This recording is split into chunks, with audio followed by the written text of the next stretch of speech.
I think this is information that you won't have heard before. Maybe you can't find it anywhere else. I'm saying that because I myself looked quite a bit for a while for an answer, but I never found this one. I had to figure it out over almost a year of wrestling with the question, and the solution made it all worth it. Make sure to subscribe if you want to see more videos designed to help you rank up just like this one. Keep in mind that these tips did work for me, but you may need something different. That is up to your own judgment. Hello everyone, my name is Atchax, and this is why you aren't improving. Let's get started. The first thing we need to do is redefine the problem. Because if you're trying to solve the wrong problem, you could waste a lot of time and never find the solution you need. In this case, it's important to address an intermediate step before we tackle the central issue. The first order of business here is that we need to consider skill inflation. Over time, the community for a game increases overall in skill level. The rate for this increase may be slow or fast, but the key takeaway is that over time, it takes more skill to quote-unquote buy the same rank. All you have to do to see this is compare high-level gameplay from a game at launch and then 10 years later. From this, we can conclude that if you have maintained your rank, you actually are improving. And that's an important realization because now you've graduated from not going anywhere to going somewhere, but at a rate such that you are consistent with inflation. And there is a huge difference between the two, and it's disadvantageous to even consider the rest of the question until you understand the magnitude of the difference. I'm going to sidetrack us for a quick second to address one of the most important parts of this problem. Many people who think that they aren't improving have this horrible thought that they aren't capable of improving. Then they feel like something is wrong with them and that thought eats them up inside. It's just a nasty feeling altogether. But if they are maintaining their rank or somewhere close, that is pretty solid evidence that they are improving. And if they are improving, then that means they are definitely capable of improving. And if that's the case, then they can be quite certain that there isn't anything wrong with them after all, and that they are capable of moving forward and getting better. That's what has to be appreciated. The difference between being uncertain whether one is capable of improving and being confident that one is quite capable of improving. This doesn't mean that the inverse is true if you haven't been maintaining your rank. I've dipped a lot in the past, and I have a solution for that which has been set aside as the subject of a future video, so don't worry if that's you. But for those of you who have been concerned while maintaining your rank, the strong evidence that you are capable of improving should be excellent news.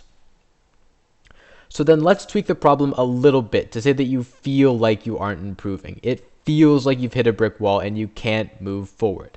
I'm very familiar with that mindset. I've been there so often. But this state is something of an optical illusion. In fact, it can be the direct consequence of actually improving. Picture your favorite activity. Imagine the very first day that you were introduced to it.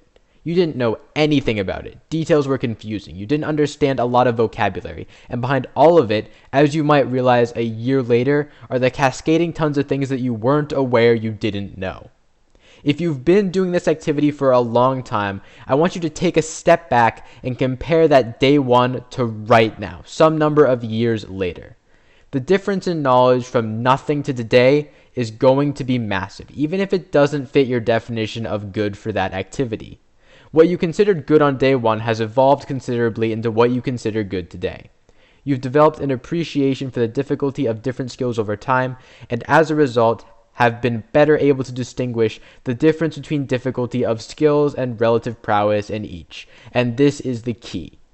As you improve at something, your ability to understand that thing also grows.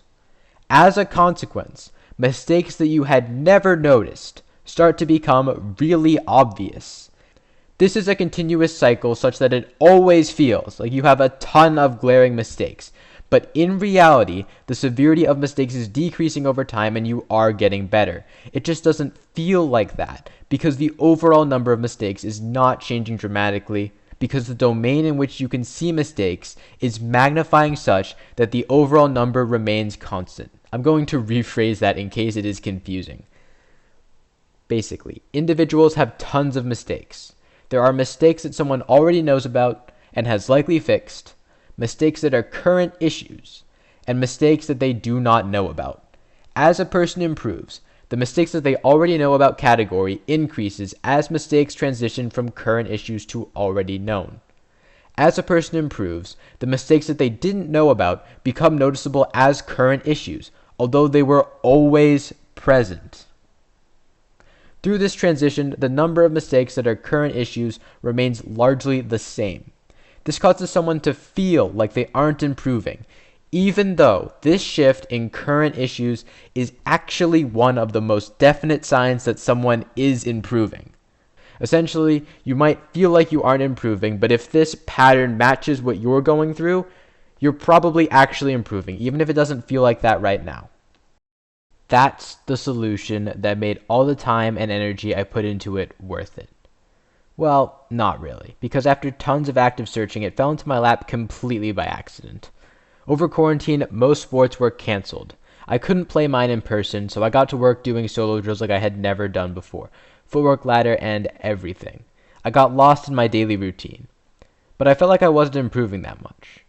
Some days, I even felt like I'd gotten slower. However, when we finally got back into it with masks again, my teammates immediately noticed the difference since they'd last seen me play. This made me take a step back and realize the distance I had traveled from all my work. Over a journey of 1,000,000 steps, it's really difficult to see the difference between footprint 4 and 5. You're sort of present for the whole thing.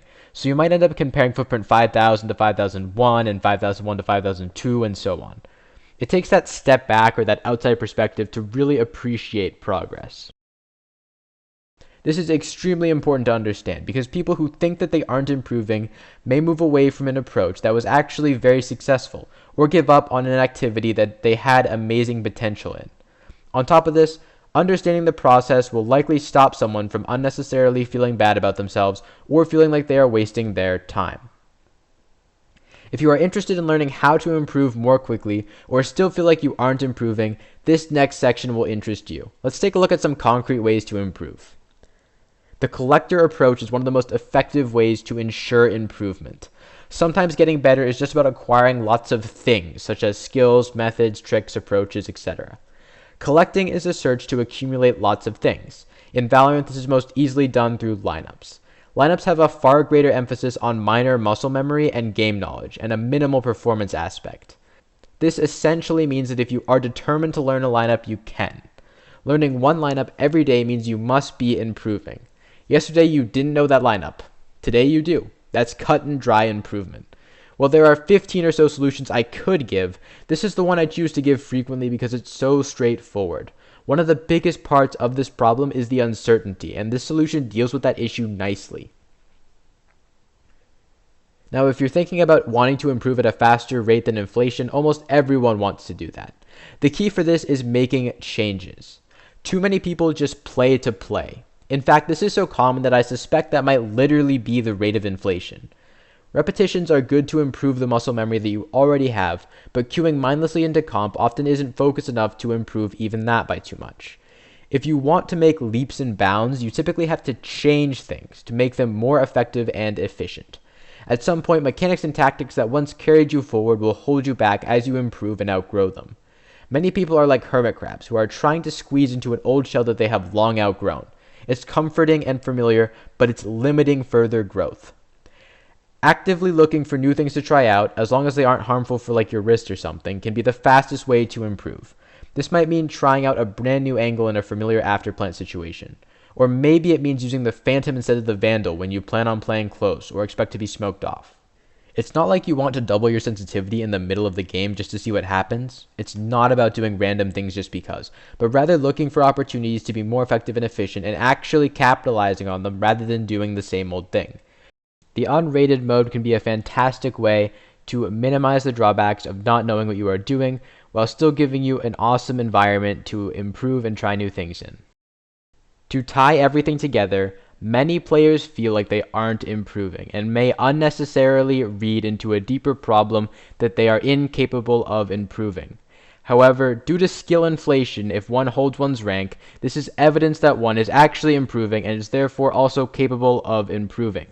Though even if a player does not hold their rank, that definitely doesn't mean they should jump to any conclusions about whether they can improve. Many players feel like they aren't improving because of a constant number of mistakes over time. However, this is typically a good sign, as a constant number of shifting mistakes which decrease either in scope or negative impact, or both, signifies improvement, as this reflects the magnification of perception that comes with a greater understanding.